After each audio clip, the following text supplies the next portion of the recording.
rather than find out how and if somebody else even wants to be supported. Oh my gosh, that's so mean. So this is an issue for probably a lot of coaches, myself included, is this rescuer thing. Like, oh, but I could help you with that. Well, do you even want the help? I want to take a moment to introduce this next video. I originally streamed it to a different YouTube channel during a broadcast for a webinar. And I've gone back in, made some edits to take out some things that are no longer that relevant. Before I share it with you, I also want to say a big thank you to Dr. Judith Wright and everybody who had helped put it together at the Wright Foundation, all the students and staff and volunteers who helped build the presentation. So there's a lot that has gone into this, a lot into the research behind this, and so I wanted to make sure to say a big thank you to everybody. Now, you'll see more things on YouTube about the Drama Triangle. It's the work of Stephen Cartman, a student of Eric Byrne, and there's a lot of really good stuff out there, so check it out. The purpose of this video, why I'm sharing this when there's already a lot of videos and research out there about this topic, is I think this one really helps us see how we give up our power in kind of an underhanded way.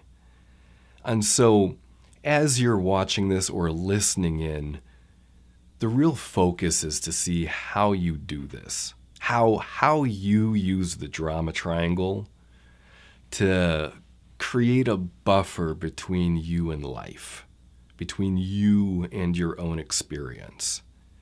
And in watching this, you'll probably be disturbed, and you may hopefully be able to kind of laugh about yourself, because this is something that we all do. It's just human nature at this point in our evolution. So I hope this is helpful.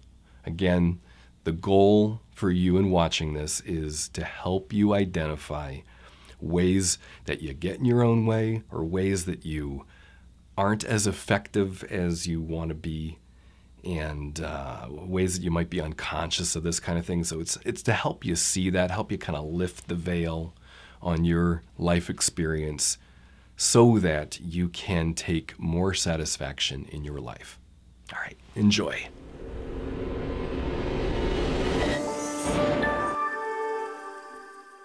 And then be curious and open-minded. Don't be a know-it-all. That's not fun for anybody. Be thinking about how you can apply the content from tonight versus critiquing it. Maybe it's something that you've heard before, but now apply it to here and now. Apply it to your situation now, and thinking about conversations that you're going to be having this weekend.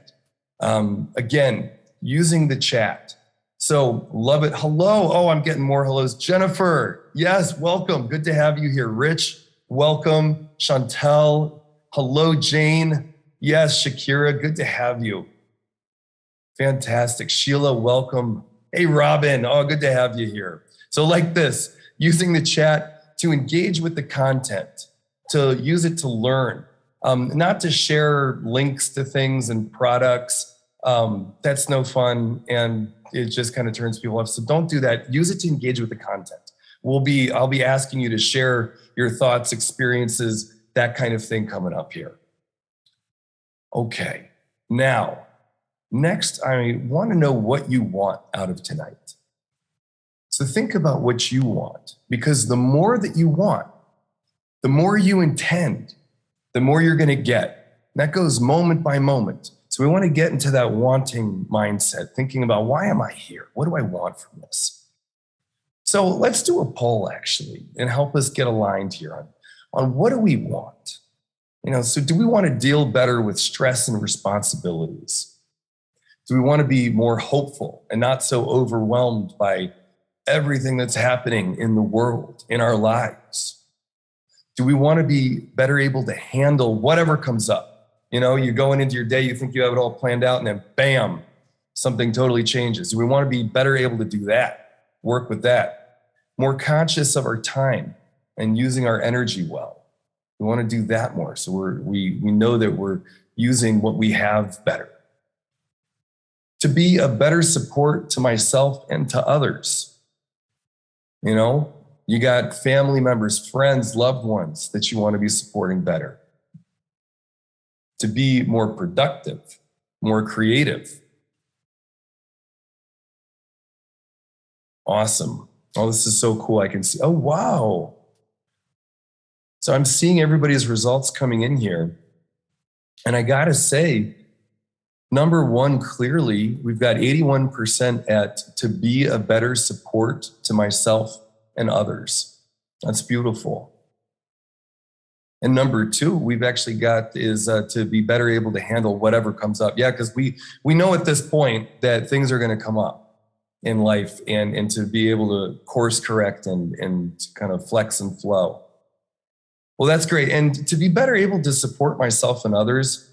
So be holding on to that. And of course, all of the things. But we're going to be getting into interactions in the drama triangle. And this is going to apply a great deal because there's all kinds of ways that I want to be a support. I want to help people. And I often just kind of get in my own way. And then, of course, get in other people's way too. So we'll be looking a little bit more at that later. Thank you so much. Thanks everybody for engaging in that. So I am honored to be here with you. You know, you're people who want to learn and grow, to develop your emotional intelligence, to deal and cope better, to be more satisfied, to be a positive influence. I think that one really ties to what 81% of us were saying is most important, you know? And we know that there's many things that you could be doing tonight, yet you chose to be here to grow, improve your life, and to make a difference in your life and with others. So I want you to congratulate yourselves. Congratulate yourselves for wanting more in life and going for it. Woo woo! I'm going to give myself a pat on the back. That's right, George Donald. Way to be here. And, you know, I asked you before what you wanted from this webinar, but I'd like you to think beyond tonight. Think big picture into your whole life. And let's do another poll. Yeah, Robin, that's right. Go, Robin. That's right, Nee. And as we're looking into our life overall, let's do the next poll and think about, you know, what would you like more of in your life? To be more productive, more motivated, to have more time and more energy, be more satisfied and fulfilled, to have a better quality of life, to have deeper relationships. Yeah. To deal with stress and or challenges better. To realize my potential. To be a better leader. To be a better support to myself and to others. We still got folks entering in here. Beautiful. I love it. Beautiful. Yeah, what's on your heart when you think big picture?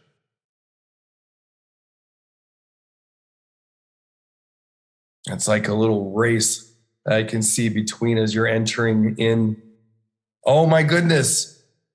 It looks like we now have a tie between, but to be a better support to myself and others. That looks like that has taken the lead. And number two is be more satisfied and fulfilled, to have a better quality of life. You know what? And I think those two really go together. You know, because we're in connection. It's like if my neighbor and the people I care about aren't doing so hot, then chances are I'm not going to be doing so hot. So I think those go together really well. To be more satisfied, have a more fulfilled life, better quality of life, and to be a better support to myself and others. Oh, sweet. Thank you. Thank you for sharing your hearts in that poll with me. So our research shows that all are aspects of what happens when you take charge of your life, when you take responsibility for your life. So I'm going to get a little bit into that. You know, that word responsibility, for me, it's not a word that I was super friendly with. But when I started looking at the word responsibility from the point of view that I'm the author of my life, I'm the one who's creating. So I'm, steering the ship that is me, that is my life. That's what responsibility means, that I have agency in the world. Oh my goodness. So be thinking about that.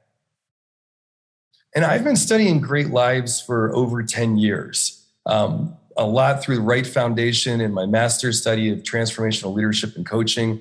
I would say that as a teenager and in my 20s, in my own way, I was, searching for how to live a great life. But academically, strategically, I've been doing that for about 10 years. And, as a leader in the programs at Wright Foundation, part of our training is this innovative curriculum in coaching and consulting to bring out the best in others. So Dr. Judith Wright, so she's been studying this for a long time. And she discovered this process that I want to share with you, the process of evolating while doing her doctorate research. So she's studying people who lived great lives, who are living great lives, and wrote the book Transformed, where we discovered that people who fulfill their potential, people who live great lives and flourish in all areas, family, career, body, spirituality, and all of these are people who can navigate times of crisis. They can do that well, that they can take charge of their own lives, creating their lives, that they have a sense of well-being and satisfying personal life in relationships, in their career, leadership, and that they develop great social and emotional intelligence, really a sense of what they're feeling, what others are feeling. And they've developed this through the 6-phase process. They embody the 6-phase process in all of their lives. Well, they focus on fulfilling their deeper yearning. And it's guided by their own deep desires, not dictated or programmed by what others think, what society says, but really in themselves. They have a desire to be known, to connect, to excel, to love and be loved, to matter and to make a difference, to be in touch with their own emotions. That's all in this yearning part of the yearning phase of evolution. And they're focused on their values, not others' agendas. What's really true to them. Now, yearning's great, but next they engage. They engage to meet that yearning, and that requires doing things, connecting with others. So they engage and they learn and grow and experiment. They're present and aware. They take risks. They take risks in life and live adventurously by taking the right kind of action to do that. And then they revelate.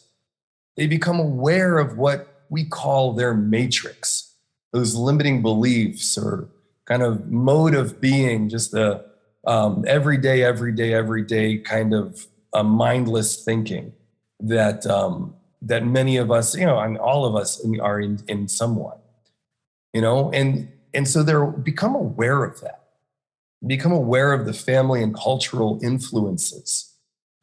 And they become conscious and awake and aware of drama and stinking thinking, drama and limiting beliefs. And they reveal more. They become more transparent and genuine, more authentic with others. And then they liberate. So they liberate beyond limiting beliefs. They experiment and live beyond what our personal and cultural and family limits are, which means that we're willing to make mistakes, and this is a key skill in learning and growing that Carol Dweck talks about, is the ability to make mistakes. And you know what? With learning and growing, we're not really learning and growing if we're not making mistakes, if we're not going into our personal unknown. So this is liberating, where we're changing our programming of our thoughts, and we begin to rematrix. So while we're rematrixing, we're rewiring our neural pathways to embody new empowering beliefs. We're becoming who we yearn to become. And then there's a final phase. I thought this is so beautiful. Dr. Judith Wright shares about this. In her research, she's looking at these qualities, these phases that make great lives. And she knows there's something else. There's something else. And in this research, by the way, if any of you have done the Grounded Leadership Corridor at WGU or are thinking about it, it will blow your mind, this approach to research. It's huge, vast, and you have to take so much data, collect so much, and then allow the data to inform your own research. It's freaking beautiful. So she was getting this sense that there's something more here. There's something else beyond these 5 phases, and that is to dedicate. That's when you dedicate to becoming your best. It's great to dedicate to being, the best flute player, or, the best in your position in your job, or whatever that is. It's all beautiful. But think about it. If we want to double down on it, we dedicate to being your best. So you're dedicating to this elevating process, dedicating to yearning, engaging, revelating, liberating, rematrixing. And those 6 phases are what people who are living great lives are doing. So they take responsibility for their lives and they don't stay trapped in the drama triangle. They have true self-care and satisfaction. And everything that we're going to get into today, all of this stuff that we're talking about, it's research-based. It's based on our own research. It's on social science, positive psychology, existential philosophies and psychology, and neuroscience, and emerging emotional intelligence research. So there's so much, but tonight we're going to talk about the drama triangle, why it's a problem, how does it keep us from taking care of ourselves and being satisfied, and why do we get trapped in it so easily? And then how do we escape from the dreaded drama triangle? What are ways that we can be truly satisfied and take good care of ourselves? What happens when we get out of the drama triangle? Again, this is based on science and research. I'll share some of that with you. If you wanted to learn all of it, I'd say the best way is that you'd take the master's program. But we've got a limited time. So if everything that I'm sharing with you, this is, remember, stuff that we've learned of people over the last 30 to 40 years, people in their lives flourishing in all areas of their lives. And I'll let you know towards the end of this webinar about a gift, a way that you can really integrate this further, more than what you'll be able to do tonight. You're going to be learning about stuff tonight, which is cool. We'll get a little bit into some experiments, but to go much deeper, I'll share something with you later tonight. So, what is keeping you from engaging in real self-care during these times? Keeping you from being satisfied and happy? With everything you've got going on, does it feel like you don't have time or the energy to spend taking care of yourself, or the motivation? For so many of us, it feels like there's a reason, or a million reasons, that we can't do what we've been meaning to do. Maybe it's that you've been assigned too much work. Maybe it's that you have to look after your family. Or maybe it's that no one is stepping up, so you have to.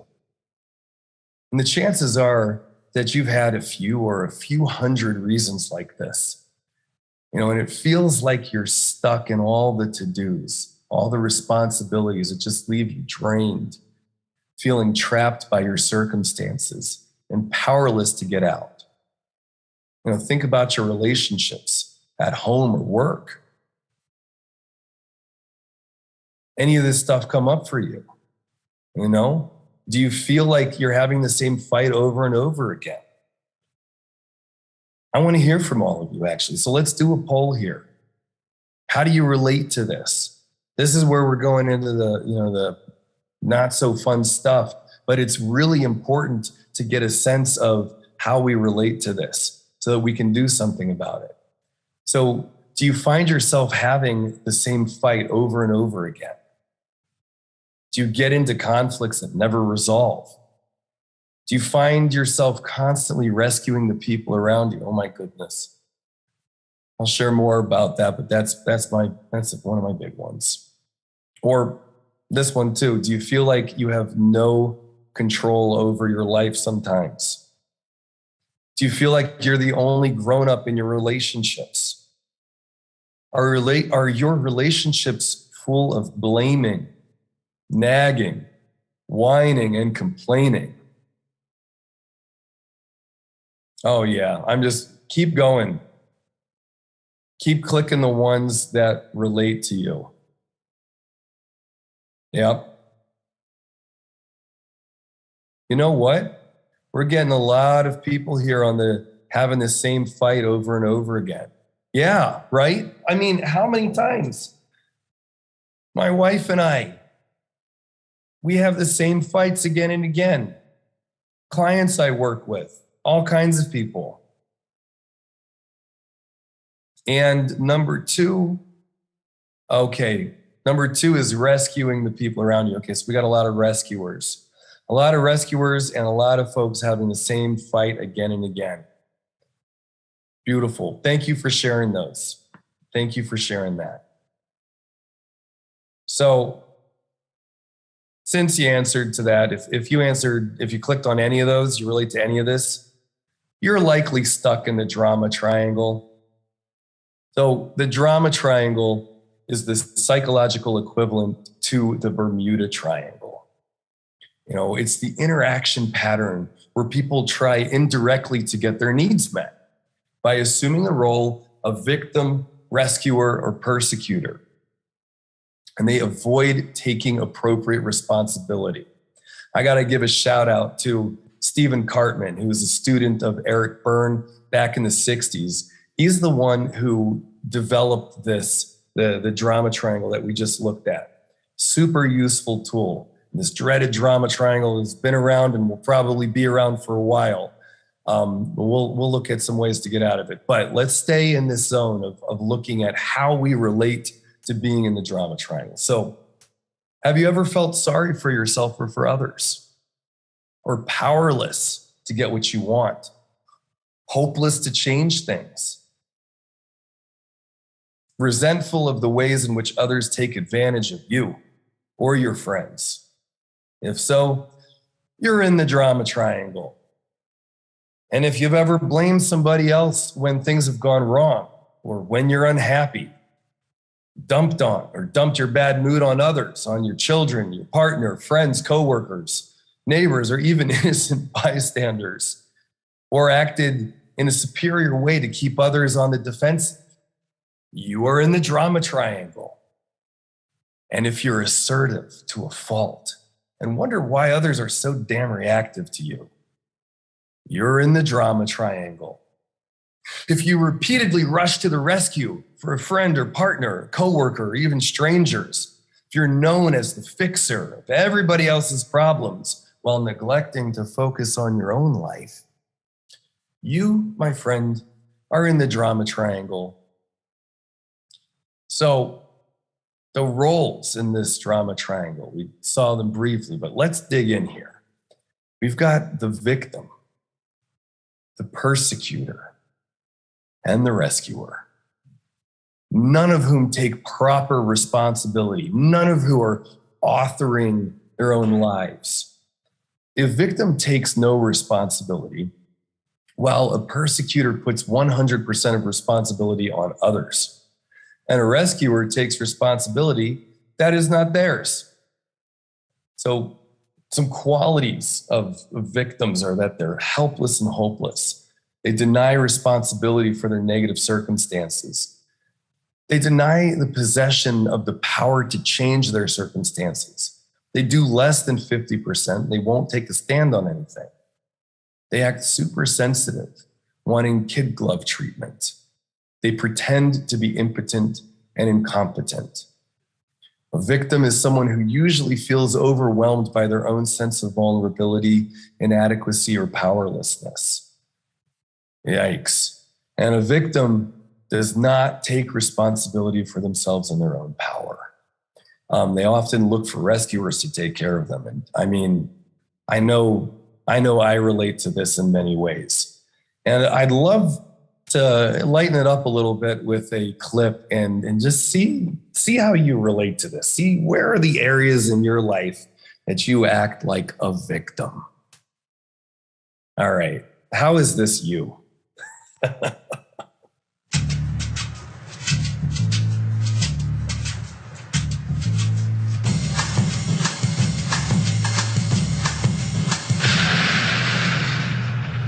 Whoa, that's not good. Oh, I don't need this. I'm already late. Somebody will come. Anybody out there? Do you have a phone? No. Sorry. Somebody! Hello? There are two people stuck on an escalator and we need help. Now, would somebody please do something?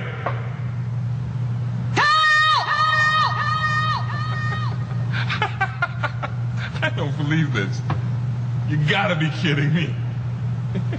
I'm gonna cry. Well, there's not enough left to do.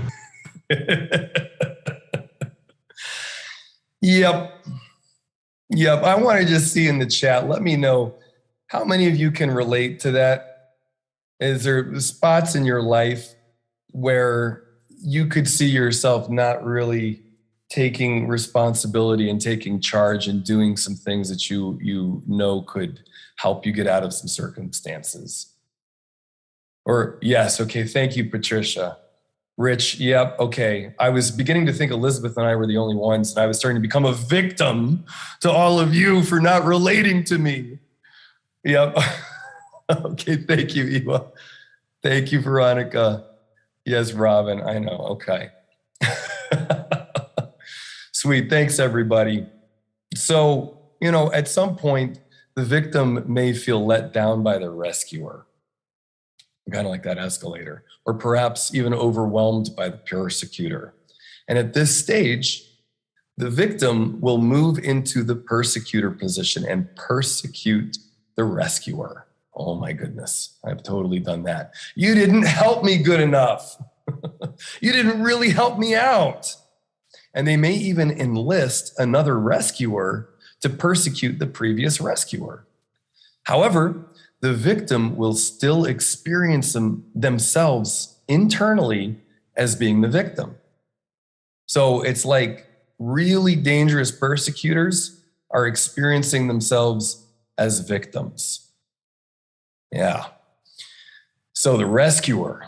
Now, rescuers are constantly applying short-term repairs to a victim's problems while neglecting their own needs. Thank you, Patricia. Yeah, totally. And they're harried, tired, often have physical complaints. Oh, my legs are so sore. They have this, usually underneath they're angry, and they might be a loud or a quiet martyr in style. Always, subtly trying to get people to feel sorry for them. Like, wow, they do so much. And they use guilt to get their way. Now, unwitting rescuers are do-gooders without boundaries. A rescuer is someone who often does not own their own vulnerability and seeks instead to rescue those who they see as vulnerable. Have you ever had somebody like trying to help you out and you're like, I don't need your help? So the traits of a rescuer are that they often do more than 50% of the work. They may offer help unasked for. Yep, Shakira. They rather than find out how and if somebody else even wants to be supported. Oh my gosh, that's so mean. So this is an issue for probably a lot of coaches, myself included, is this rescuer thing. Like, oh, but I could help you with that one. Do you even want the help? So this means that a rescuer may then end up feeling hard done by or resentful, used, unappreciated. Right on, Patricia.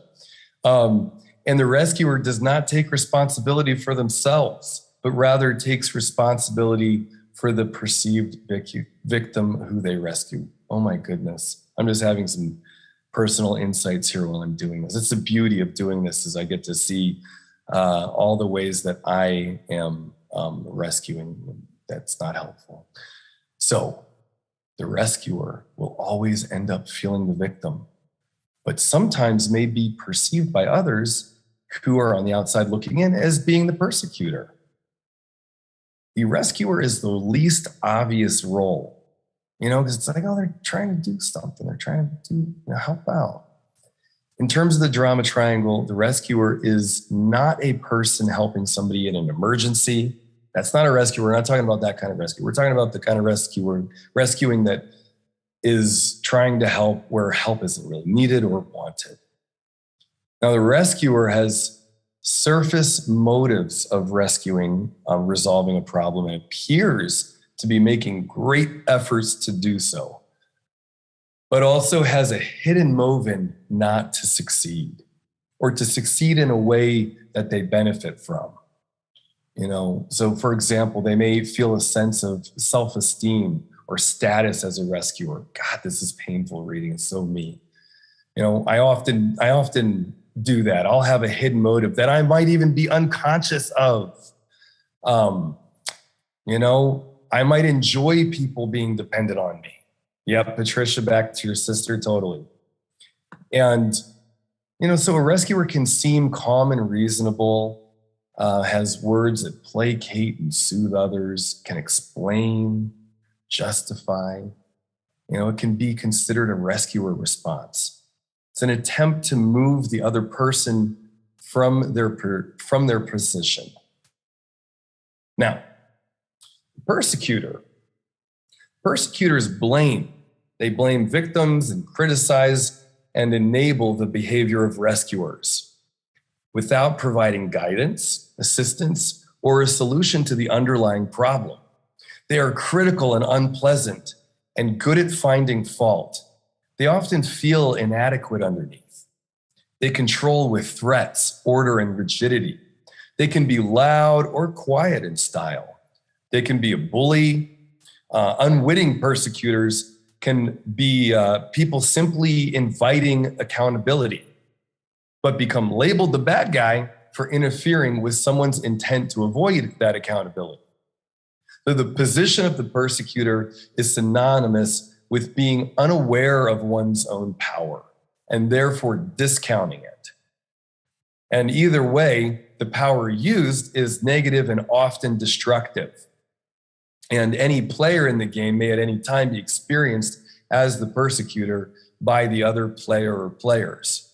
However, their own internal perception may be that they are being persecuted and that they are the victim. And we talked about that before. The victim is maybe somebody who's experiencing themselves as a victim can be quite a persecutor.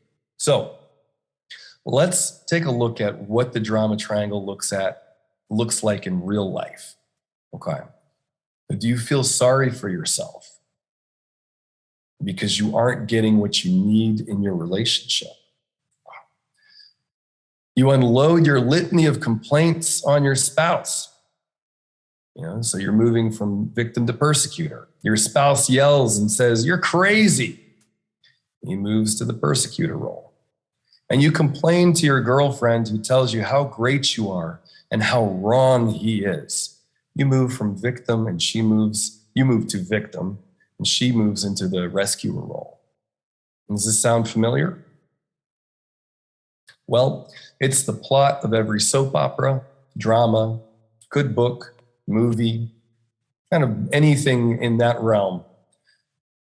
It's just why maybe we get so hooked by this, because it's how we're used to relating.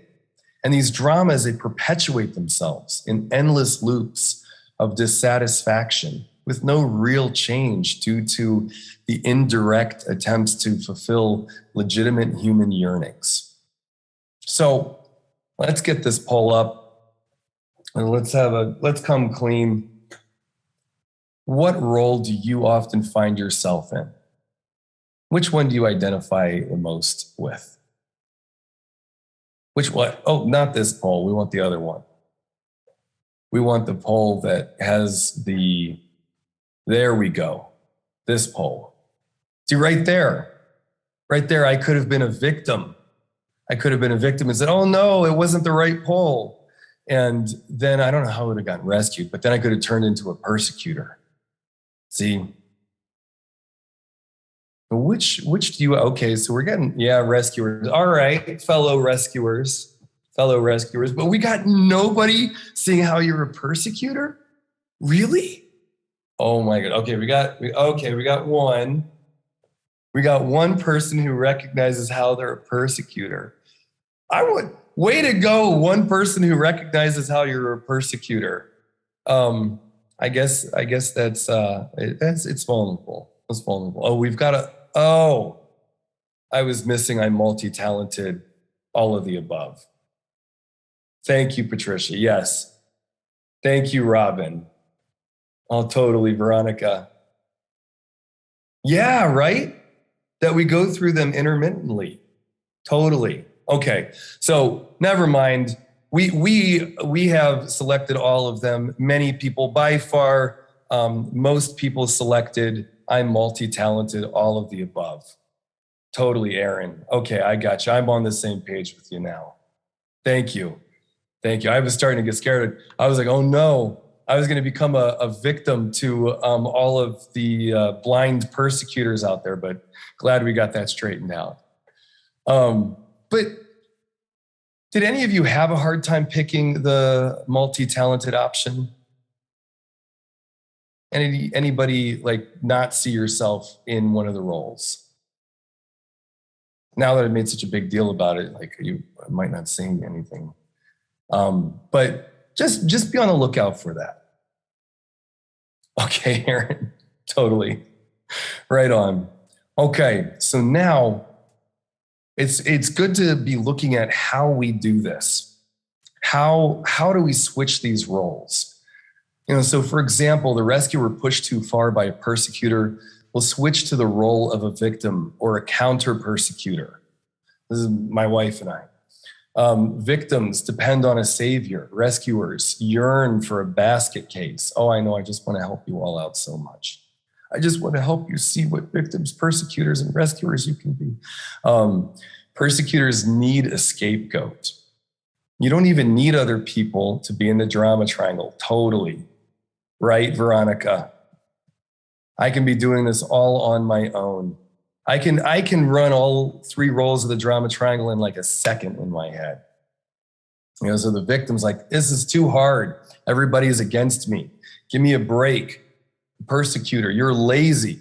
If you worked harder, if you were smarter, you'd be able to handle this. Rescuer, I'm going to plop in front of the TV and veg out so I don't have to think about it. Oh, see, I can rescue myself. I'm just going to look at some social media things right now just to help me get connected to the world, because that really actually helps me connect to the world.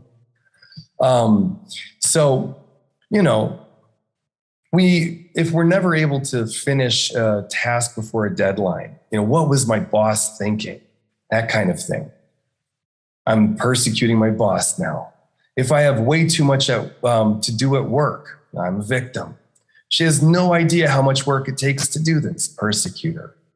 It's not fair for her to ask so much of her team to put in all these extra hours that it'll take to get it done, rescuer. And no one on the team is going to tell her that it isn't fair, so I'm going to have to be the bad guy and let her know that she needs to update the deadline, victim. Right? Thank you, Patricia, totally. So, I want to play around a little more with this and be relating to it, but let's watch this clip. And what I want you to do is get your fingers ready on your keyboard.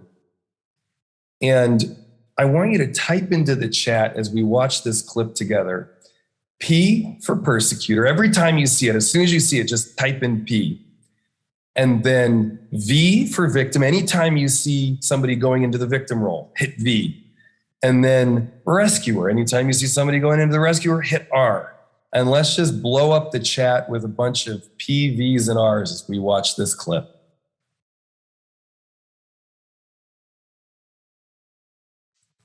Find him. How I got 5 now. Elena.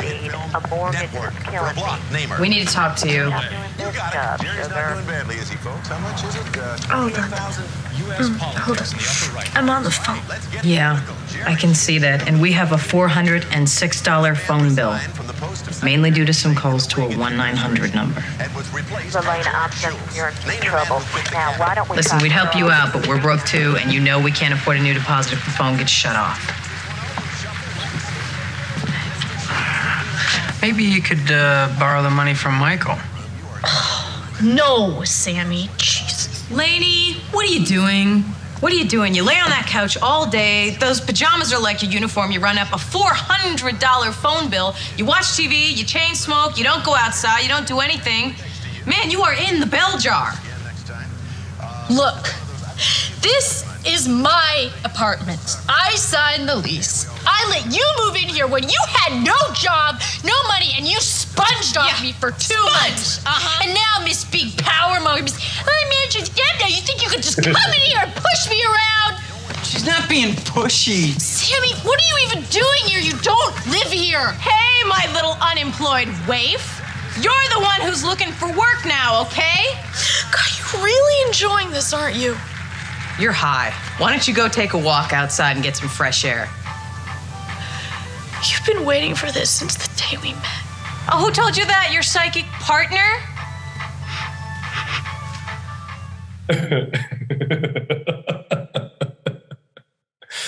You've been waiting for this since the day we met. That's my favorite bit in that.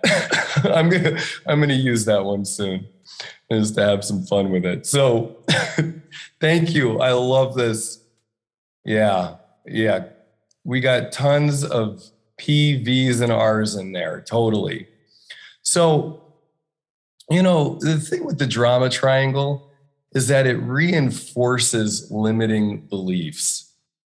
The victim, you can see that with her, that I'm helpless, I'm powerless, I can't do anything. In fact, you've been waiting for this. The persecutor, I can't trust anyone. Look at what they made me do. Oh yeah, she moved in the persecutor there too. And then rescuer, I have to please other people in order to exist, to be valuable. Ouch, that one hurts. I want to rescue the rescuer there. So in each case, the drama triangle is an instrument of destruction. And the only way to escape the drama triangle is to function as an adult, to accept appropriate responsibility and not participate in the game. So chat about a situation where you found yourself today. Go back over your day-to-day, where you found yourself being the victim, a persecutor, or a rescuer. Just a quick little, let me see. I found one when my alarm clock went off this morning. I was like, no, I'm still tired. As a victim to my alarm clock, even though I'm the one who set it. Where did I move into? During a coaching session, I definitely started trying to rescue somebody and give them advice. And, I caught myself there, but totally. Okay, so no shares on that. I know it's kind of hard to type all that into a chat, but be thinking about that. Oh, see, I just went to rescue all of you. It's like, I know, it's so hard. Totally. Go, Sheila. Oh, yeah. Good. Rescuing a coworker. I know. Rescuing, it's just, it can turn into such good gossips that way. I was a victim of my circumstances of having an insane family. Way to go, Donna. Totally right. It's all their fault. Yep. Sweet. Thank you for sharing. And anytime you see any of this stuff, oh yeah, Robin, while you're closing out my job, I felt like a victim because oh yeah, totally. And Robin, there is definitely no way you could have said, does this have to be done now, or can I get to this first thing in the morning? I don't know what you actually did, but we want to be aware of where we go into being the victim. Totally, Robin. Cool. Sweet. Good job, everybody, for sharing. And I love it. Anytime you want to share any little tidbits like that, it's fun. It's fun to find the humor in here. So, but what happens when you take responsibility and shake loose of the drama? The benefits of personal responsibility. When you realize your power, you see increased potential. You see more opportunities. You see more things that you can actually do. And you can focus that energy you can focus it on new behaviors that will produce successful outcomes in the future, as opposed to whining about stuff or persecuting about things. You have the power, you have the agency to improve and succeed. All of this lies within you. It lies within all of us. We have greater motivation, greater resiliency. We can bounce back from failures and upsets faster. When we make a mistake, we can come back at it. But if I make a mistake and I'm just blaming, I don't come back at it. You can accept and learn from whatever outcome you achieve. We have more of a growth mindset. I believe I can make changes. It allows me to see each experience as a learning experience, as opposed to something's wrong with me or something's wrong with somebody else or it's somebody's fault. Increased energy, greater problem solving. When you look to place blame on others and to justify or make excuses for circumstances, you're overlooking yourself and the potential avenues that you have for improving your situation. When you are willing to consider your own mistakes, the own pain points that we all have, or possibilities for change, then we're taking responsibility. You're more likely to see alternative solutions. You're more likely to partner well with others, to listen to other ideas. The more quickly we're able to take responsibility, the more quickly we can generate problem-solving solutions. We've got greater productivity overall. And there's this beautiful thing I want to share about a businessman going to Japan, helping companies develop their training people. This is Deming's research. And what he found about the trauma triangle, when people blamed, shamed, or justified in companies, tons of research on this, there was a 94% chance of no change. Only a 6% chance of change. But when taking responsibility, it goes up to a 94% chance of change. Oh my goodness. So they actually did a thing on this where in this one company, they would put $1 or $2 in to a jar for every time one of the people on the project recognized that they were blaming, shaming, or justifying. Anytime they recognized that they were making an excuse for something, they would put $1 in. And they raised, I forget the amount, but they raised a bundle of money, donated it to charity. But they said that it was way worth it because they were so much more productive. So it's like, even if we get if we can shift this from like 90 being irresponsible 94% of the time, if we could be only irresponsible like 90% of the time, or even like 80% of the time, just think about the difference that could make. Just think about just a few percentage points, how the quality of life can improve. So improved decision making, you're more likely to make decisions at all. And you aren't likely to put off making tough decisions. You'll make them sooner because you're willing to take responsibility for course correcting if you make a mistake. Better leadership, better relationships, fewer repetitive arguments. Your arguments will actually get somewhere. And increased altruism, greater understanding of others, increased intimacy, and increased trust. This is so true. My relationship with my wife, my friends, family, I am still totally in drama like a lot of the time, but my relationships have deepened in a way that I am so grateful for. So let's do a poll and be checking in with your heart, your yearning. And which of these benefits do you want most? Which of these would be really sweet right now? Greater motivation and productivity, improved decision-making, more hope, seeing more possibilities, having more energy, increased resiliency, better able to face challenges. I like that one. Better leadership, totally. And better relationships with more intimacy, more trust, more understanding. Oh, beautiful. Yes, Shakira, totally. More peace, productivity, confidence, resiliency. Yes, totally. Oh my gosh, we're getting a lot of ties on this one. So actually getting improved decision making, right? I know, isn't it freaky to think that like my decision making, just the way my brain works, is screwed up because I'm like in the drama triangle too much. So it's like, yeah, right. To be able to think clearer, to have more hope, to see more possibilities. Big one on that. Yeah. And more resiliency, to be better able to face challenges, and better relationships with more intimacy, trust, and understanding. My God, we had a 4-way tie on that one. Sweet. Well, thank you everybody for participating in that and for sharing your heart by way of a poll on a Zoom meeting. Nice going.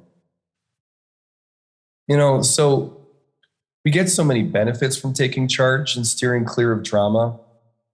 Why do we find it in ourselves? Because it's normal. Drama is how we interact. It's how we communicate or commiserate. We've been doing this our whole lives. You know, it's not healthy or optimal. It's just the norm. You know, lots of things are just normal, aren't that great. So we've gotten accustomed to it. And we don't see how pervasive it is. It's everywhere. You know, think about how many of your conversations with friends, family, coworkers, neighbors involve complaining or, you know, blaming somebody else or something. And sometimes blaming is just that gentle gossip. You know, I'll share about this. I come from like the nicest family. We're so nice. We're such good Christians. And yet I didn't really realize how much we would gossip, how much we would talk about things and things that we had no control over even.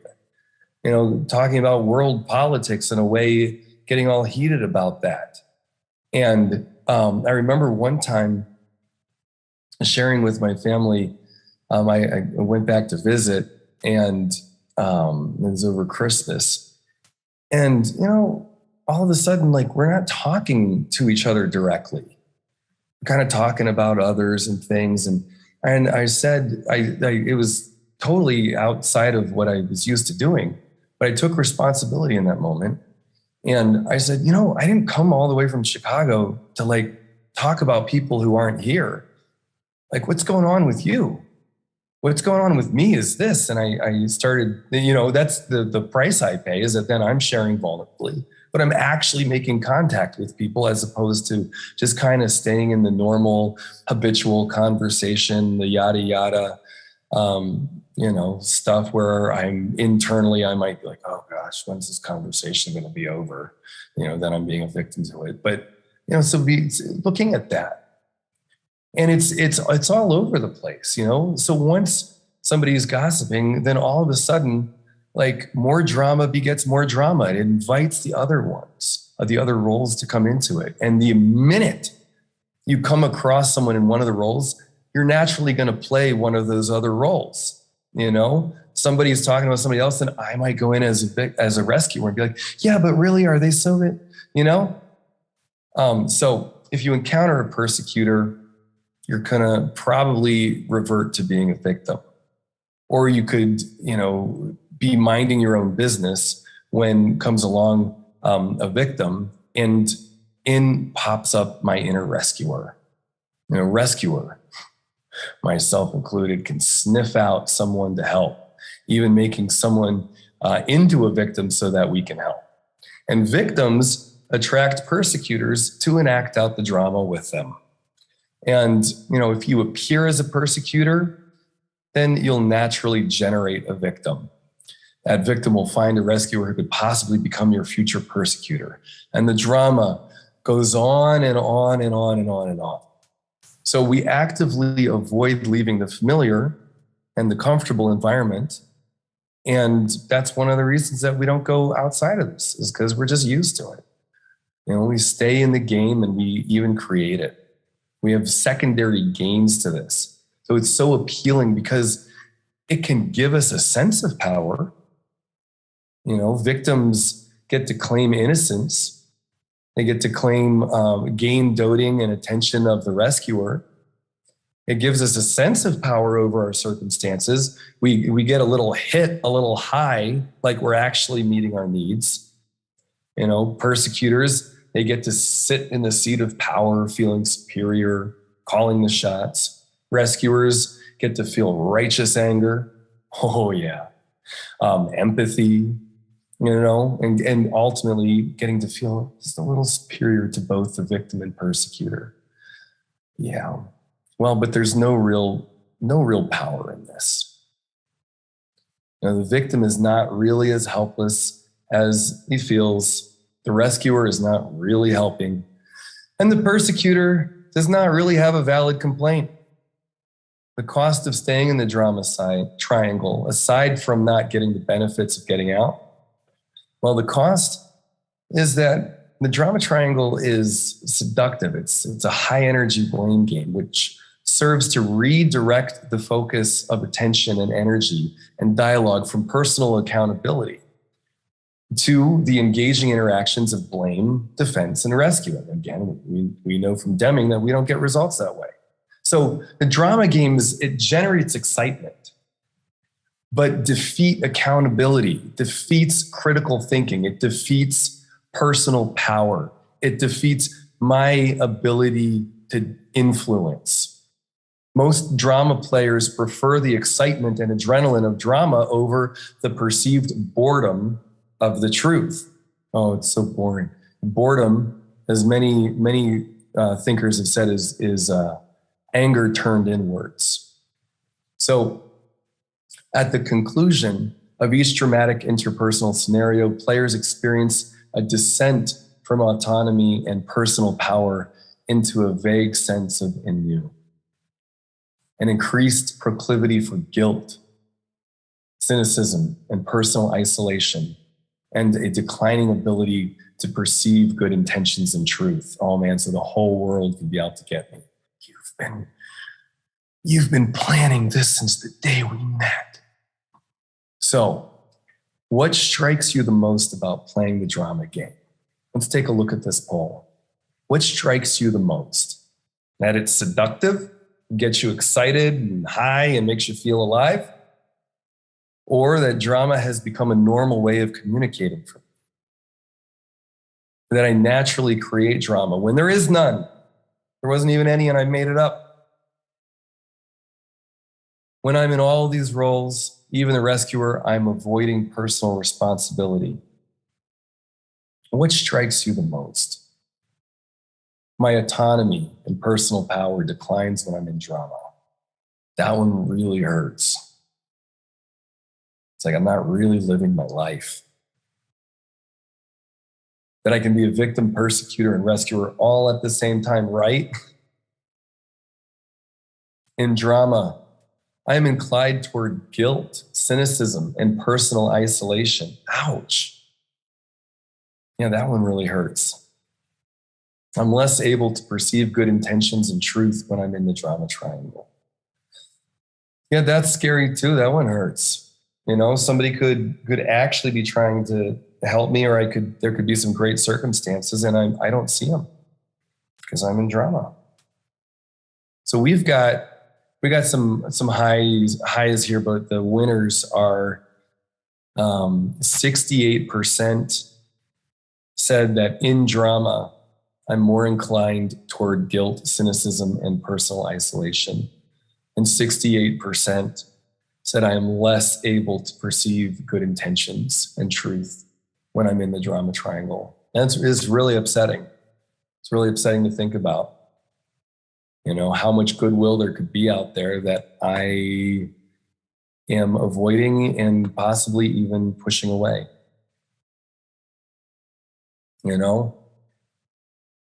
Oh, yeah. Oh, good to see you in the chat, Cynthia. So what happens when you step out of the drama triangle?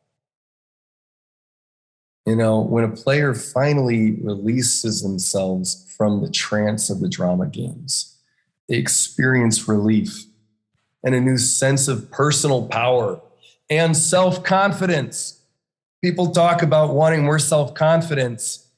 Get out of the drama triangle a little bit. You're going to feel more confident. The practice of being accountable for all the choices that we make empowers us to live and create the life that we're grateful for, that we're proud of. We can move from a fake self-care to a true form of self-care.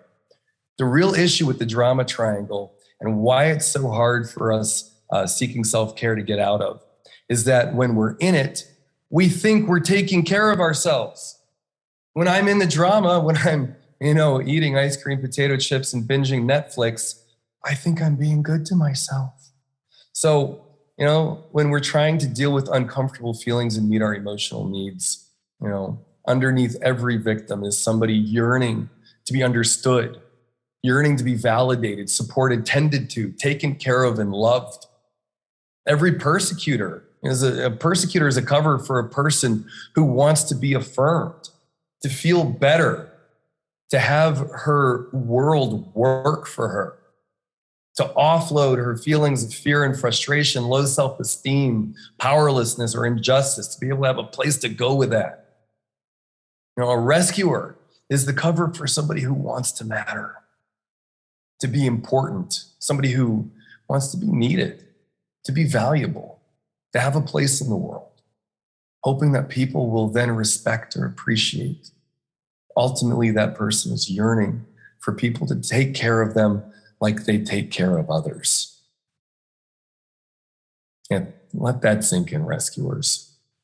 I often use the metaphor of if I'm trying to comb my beard or shave my beard, but I'm like doing it in the mirror. I'm like trying to do it to the world out there, the things that I want help with. And it's like, why isn't it working? Why isn't it working? So underneath all of the ways that we engage in drama are really yearnings. And we call these deep needs, these yearnings, these are things that we all yearn for. They're universal human needs. Every single one of us has them. All of us here, every person on the planet has these deep, essential yearnings. And I want to do an exercise with all of you. Get seated comfortably. Get your feet on the ground if you're sitting in a chair. If you're laying down, let your back rest flat on the ground. Take some deep breaths. With all this upsetting drama stuff, settle in. Settle into your body. Feel any pain points you might have. You can notice all the anxieties. That's all fine, of course. But I want you to pay attention to the words that I'm going to say and to let the words land in your heart and to feel these. So I yearn to feel safe and secure. I yearn to love and be loved. I yearn to be seen, to be heard, to touch and be touched. I yearn to be affirmed. I yearn to be respected. I yearn to express, to create, to excel, to have mastery, to understood, to be known, to belong, I yearn to be connected with. I yearn to matter. I yearn to be intimate and to be valued. I yearn to make a difference. I yearn to fulfill my purpose, to do what I came here on earth to do. I yearn to connect with something greater than myself.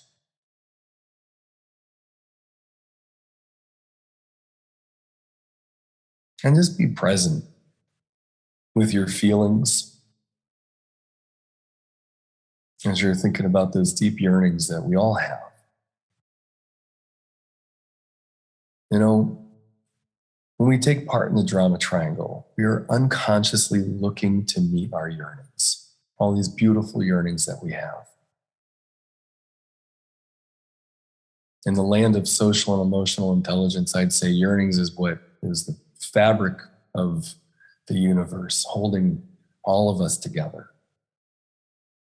And so we're unconsciously trying to meet these deeper yearnings when we engage in the drama triangle, because we displace our feelings. We try to meet our needs without feeling our feelings or having ourselves acknowledged. You know, we're trying to be indirect with ourselves, with others. And that never really fulfills our needs. And trying to fulfill our yearnings is the only way that staves off the hunger, leaving us needing to look for more drama to fill our hunger. When we do it this way, that is. You know, if we're trying to get our needs met through drama, it's like it's an addiction. It's a total addiction. And we're just getting enough. It's like we just get enough and then we look for more drama. And of course, this is what keeps us there, keeps us stuck in the trap. So, how to get out of it? How do I get out of the drama triangle? How do I have true satisfaction, true self-care? How do we go from victim to victor? How do we take charge of our life with personal responsibility? That's really the key, is personal responsibility. Because we always have a choice. We always have power, even if it is to choose how I react. You know, you may not be able to control the circumstances, but you can always control your response. You can control your attitude. And rather than hope, manipulate, you know, we can learn to meet our deeper yearnings directly and get satisfied. So how to get out of the drama triangle trap? Step one is we got to recognize it. Recognize that I'm in it. That's one reason why we've been playing so much in here, spending so much time is looking at all the different angles, all the different ways that we can be in drama. Because step number one is to recognize that we're there. And then to not blame ourselves for it, but just to recognize, you know, openness, awareness here is the real win. So you want to be alert for it. You know, be alert and know that you're going to be in the drama triangle and be planning to scan for it. Notice the many ways as you can where you find yourself being acted upon rather than being the actor or the director of your own life. Notice your internal dialogue, like many of us are doing.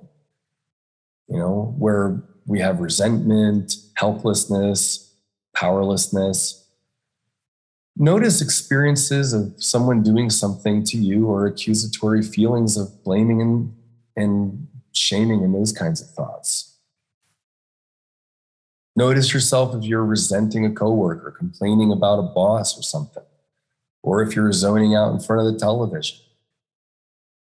You know, when you know doing something else might be more useful. Or perhaps, you know, you try to make up for emotional needs with overeating. Totally got my COVID-19. You know, you may confuse procrastination with nourishment. Put projects off rather than learning to jump in on them early and get them out of the way. Ask yourself this key question. In your drama-related role, why are you unable to give yourself real self-care? You know? What are you doing or saying to yourself that provides only emotional band-aids? If you can catch yourself there and ask yourself that, what would really be self-care right now?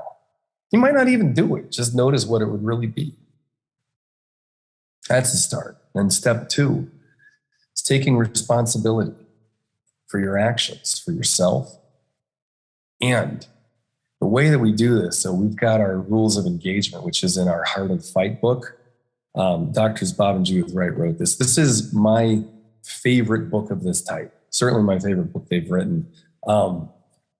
It is so useful for relationships and for career, anything involving relationships. And so in here, I don't know if I'm going to get into all of the rules of engagement, but a few of them are that no one gets more than 50% of the blame.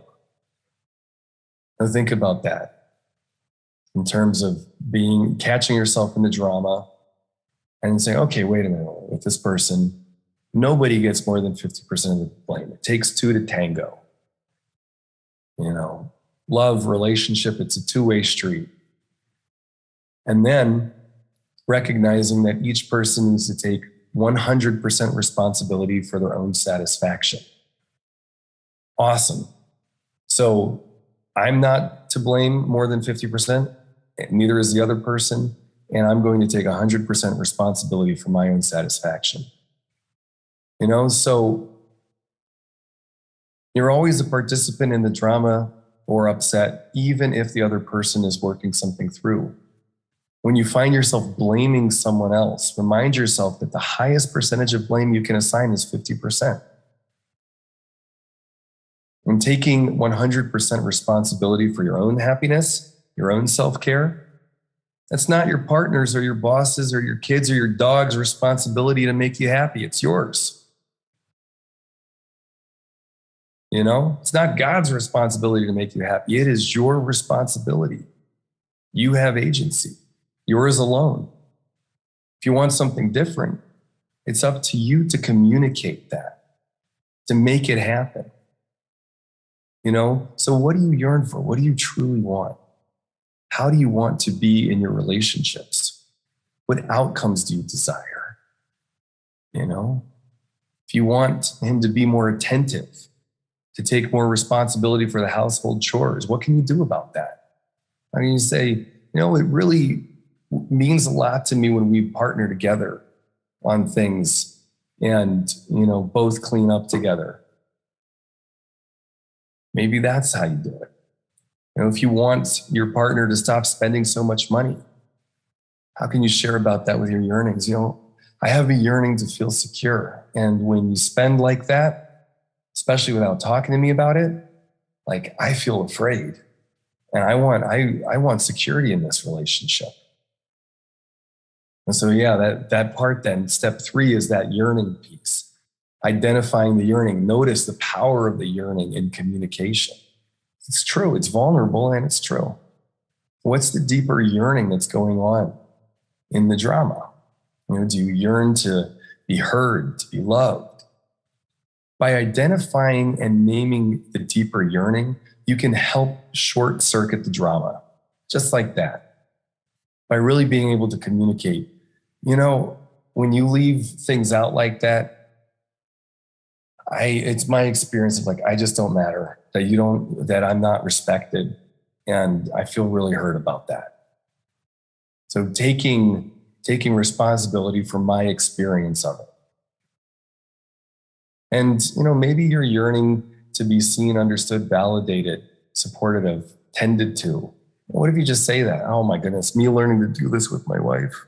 And say honey, I had a challenging day and I just want to throw some temper tantrums and I'm so upset.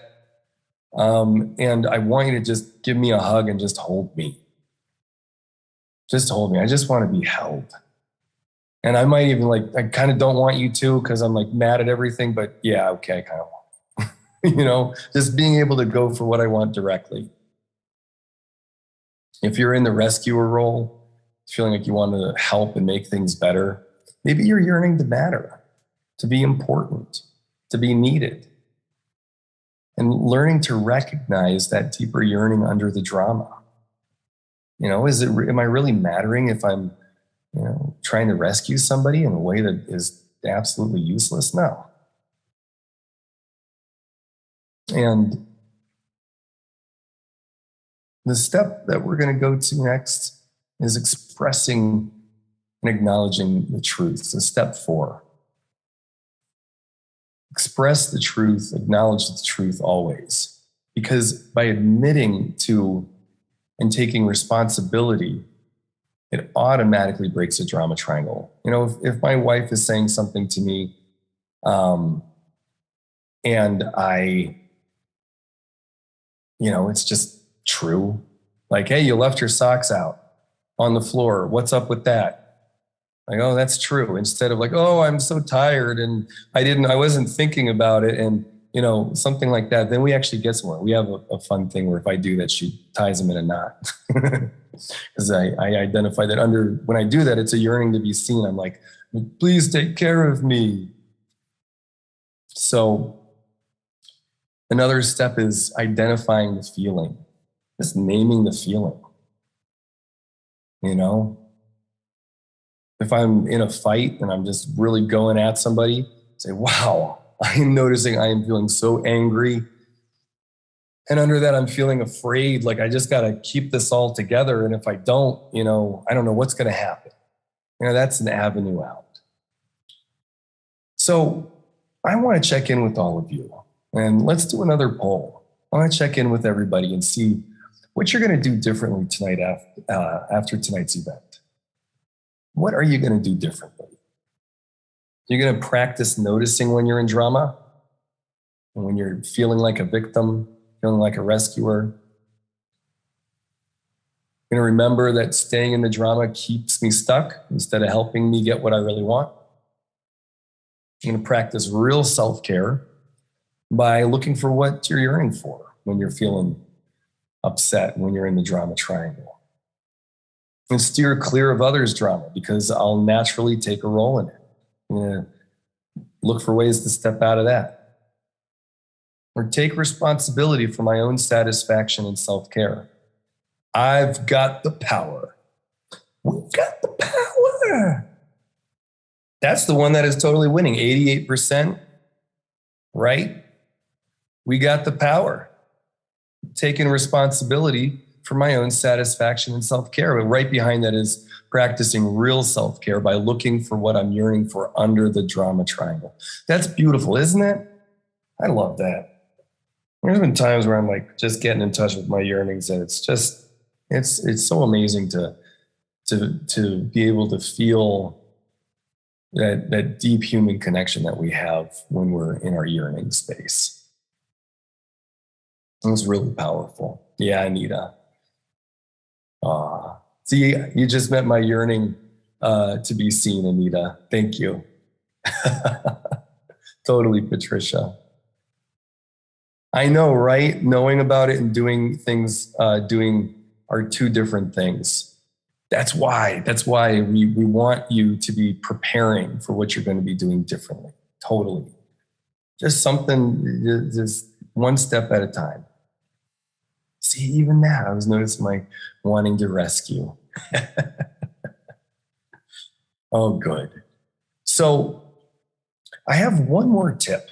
And this actually came up in one of the polls we did earlier, where many of us were upset about how we wouldn't assume goodwill in others, how we wouldn't see it, how we wouldn't see how others actually care for us because we're all wrapped up in the drama triangle. And so this last point is to assume goodwill. Let's go for it. In the relationships you have, my goodness, this one comes in so freaking handy when I'm like really up against it. If I've been fighting with a loved one, when I remember this, to be like, wait a minute, like they care about me. They care about what we're doing right here. And I can weave that in to the fight. It is so helpful, because we often scan for what's wrong. And we look at how we can't handle this or how they don't appreciate us, or worse. All right, yeah. It's like everybody's out to get us. Oh yeah, it's like that thing again with our clip of I don't even know what movie that was, but with Winona Ryder. You've always been there to get me. You've been planning this from the day you met me. So if we can assume goodwill and people look like this, then they'll actually look like who they really are. They'll look different. Go to, yeah, there we go. See, people trying to help us out. Everybody on this call, all of you are like helpful, wonderful human beings, and got a whole world full of good people. So assuming goodwill and looking to see, and it helps us develop self-compassion, feelings for ourselves, connected to our humanity, remembering that we're humans susceptible to the drama triangle. It's going to happen sometimes. We'll find ourselves there. But know that we're trying to meet our deeper yearnings, and that our attempts are just a little misguided, but that we deserve to have our deepest yearnings met. So when you're in drama, just by assuming that others are well-meaning, that they're doing their best, it helps us see the possibilities and ways to make connections and ways to get out of the drama triangle. So, we're wrapping up here. Oh yeah. Right on. Thanks, Rich. And I just would love to hear from people in the chat. One way that you're going to use this going forward. Just give us all just a stake in the ground, a communication. Oh, thanks, Shakira. Good to hear. Self-improvement. Right on, Yua. Hey, I see your face smiling. Good to see you, Yua. Good to see everybody on here. Better relationships and more action. Oh, cool. Cool. Fantastic. Oh, that's right. I'm glad I was checking in with all of you. Find comfort in bad situations. Cool. Right on, Veronica. Azura, oh, thank you so much. Good to see you on here. Fantastic. Lisa, totally. The 50-50 idea, I don't deserve. Do I have that right? Hey, thanks for asking that question. I'm going to keep kind of talking a little bit here as I'm teeing up. So the 50-50 idea, that I can't assign 50% and you don't deserve more. Correct. In any relationship, it's a two-way street. So thank you for that question, Lisa Thomas. Totally. So be looking for that. If you're in a fight with somebody, with your spouse, loved one, whoever, coworker, there's some kind of contention there. Be looking for how you have contributed to whatever the challenge or problem is. That's a great thing to do. And then also to know that nobody else has more than 50%. So take a look at that. Thanks for asking. How do we distinguish the drama from a real life issue on hand? Oh, Veronica, totally. Great question. How do we distinguish, what if the boss really did give you too much work? I can speak quite clearly to that one. As a rescuer, I come into an organization and I like to oversell myself because I have a yearning to matter. And so I start saying, yeah, I can do that. I'll do that. I'll do that. I'll do that. I'll do that. Great. Yes. And pretty soon I find myself in a position where I'm over promising and under delivering, and I've overestimated my own abilities. And so I'm often training people to give me more than what I can really do. Or even if I just don't talk about it and say, you gave me that, but do you realize that really requires this, and this? Sometimes your boss might not even know what goes into the project. So for you to take responsibility in communicating that, and it's not going to happen in one conversation, probably. It's probably it'll be something that you'll work on over some time.